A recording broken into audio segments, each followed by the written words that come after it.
Sirens going off this morning as Russia launches a full-scale invasion. The new chilling images coming out of Ukraine as people are desperately trying to get out. This bill will kill kids. Plus, students speaking out on a controversial bill making headlines nationwide. What school leaders are doing to put a stop on the so-called Don't Say Gay bill. And it's all quiet now here, PGA National, other than the leaf blowers and the lawn mowers, but it's about to get wild here at the biggest party in Palm Beach County as we are less than an hour away from golfers teeing off at the Honda Classic. We'll tell you everything you need to know for day one.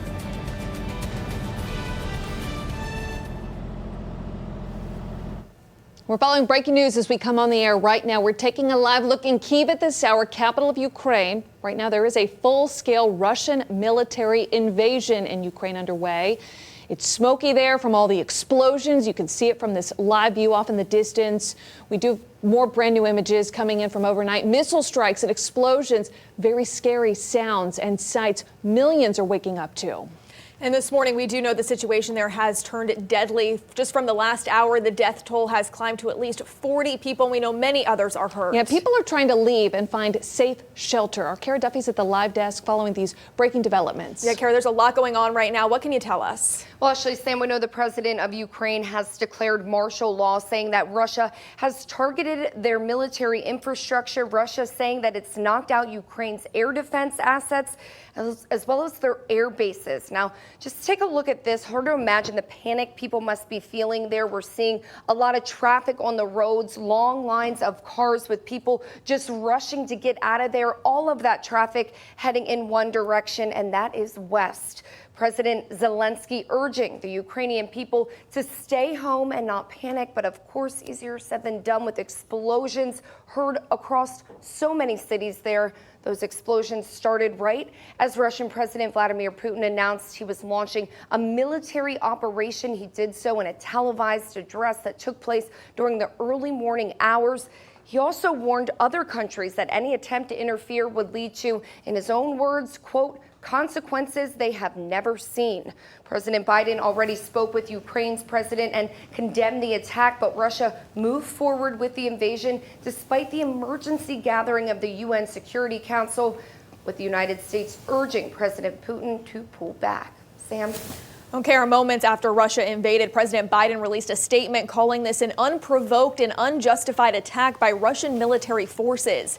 In part, President Biden said, quote, President Putin has chosen a premeditated war that will bring a catastrophic loss of life and human suffering.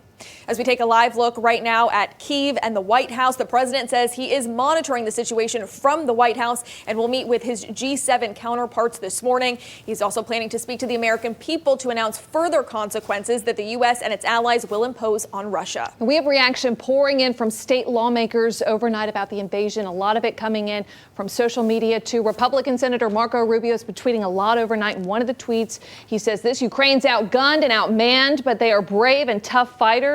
And as the world will soon learn, they've already inflicted damage on Russian invaders. We're also hearing from the only statewide elected Democrat candidate for governor, Nikki Fried. She tweeted this: prayers and strength to the people of Ukraine and all her allies. And Democratic representative from Orlando, Anna Escamani, also tweeted, my heart is with the people of Ukraine. This is a dark moment in human history. We, of course, will continue keeping an eye on what lawmakers have to say about this crisis in Ukraine. We'll bring you more reaction, on social media or otherwise as it comes in. Even though the U.S. is thousands of miles away from Ukraine, we are seeing a heavy impact from the crisis there right here at home. Right now, the stock market is down for another day. Right now this morning, the Dow shows a dip nearly 700 points as news of an invasion reached Wall Street. The Nasdaq and the S&P 500 took hits as well, both falling and leaving all stocks in negative territory. Sanctions have heavily affected the markets. And of course, we are going to keep a close eye on this as the market opens back up in just hours. And this morning, oil prices have increased to a new high since Russia forces launched this attack. Oil prices are now $100 a barrel for the first time in 8 years. In turn, this will affect gas prices. We're already paying so much at the pump right now. So the state national average is $3.48. Palm Beach County, one of the top two most expensive for gas in the whole state's above that average, about 14 cents more. Right now, the cheapest gas prices are found in the Panhandle. We're following every single development coming out of Ukraine right now. You can get the latest information on our website, CBS12.com, and by downloading our free CBS 12 News app.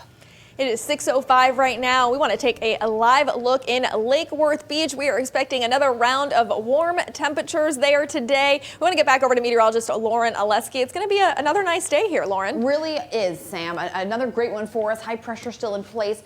The air is still pretty dry outside as well. We're looking at radar. We've got ice.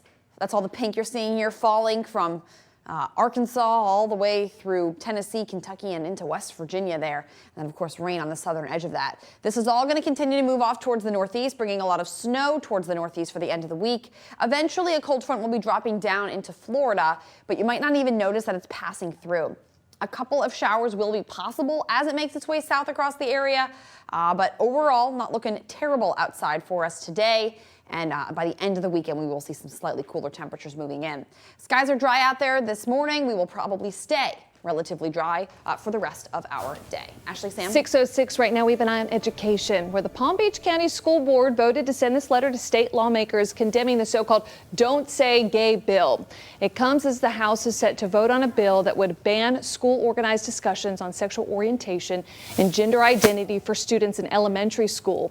Students at the meeting say the bill will have a big impact in schools if it passes. Having someone I could speak to made a huge impact on the way I viewed myself and my self-love. This bill will give students zero protection against these hateful actions, bullying, and harassment.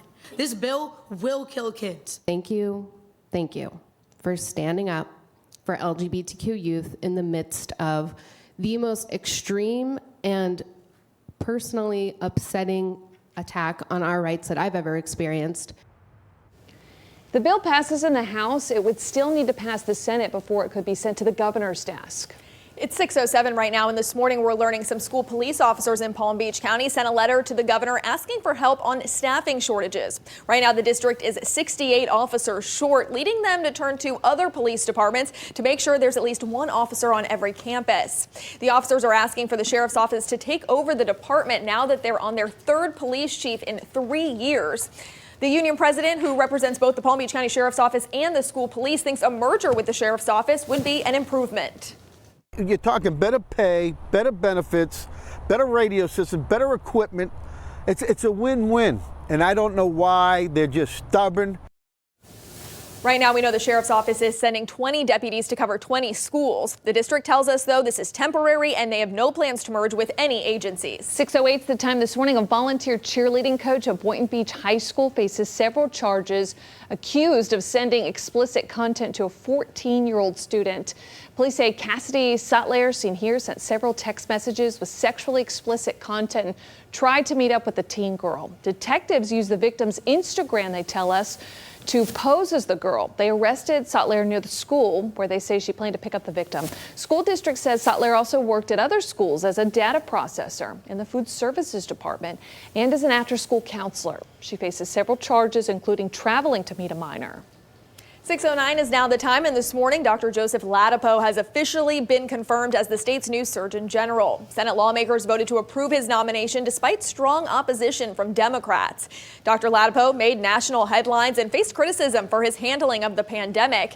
He's joined the governor in questioning the effectiveness of vaccines, opposing lockdowns, and rejecting mandates. This morning, the Federal Railroad Administration is responding to the rising number of deaths from Brightline trains in South Florida. Inspections will start next month in Fort Lauderdale. They'll be looking for equipment defects and safety devices that do not meet federal standards. Then they will inspect quiet zones. Those are the areas that prohibit train engineers from sounding their horns at night. In just 1 week alone, Palm Beach County saw 4 crashes from people not following warning signs. Well, in just hours, the House Senate is set to pass a bill that will place stricter inspection requirements on condo buildings. This all comes after the Surfside condo collapse that killed 98 people last year. The bill would require condos that are 3 stories or higher and in areas within 3 miles of the water to undergo initial inspections once they reach 20 years and then every 7 years after that. Buildings in other areas would have to be inspected in their 30th year and every 10 years after that. Engineers would initially make visual inspections of the building buildings, and if those inspections show structural risk, then further inspections would be required. 6:10 right now. We're getting you ready for the Thursday with our eye on politics. Yeah, what's happening today that could change up Florida's controversial elections bill? A nice cool morning out here at PGA National and Palm Beach Gardens for the kickoff for the Honda Classic. Coming up, meteorologist Zach Covey is going to be joining me to talk about just how the weather is going to affect the golfers today and how we might see maybe even some record low scores. That's coming up right here on CBS 12 News this morning. Stick with us.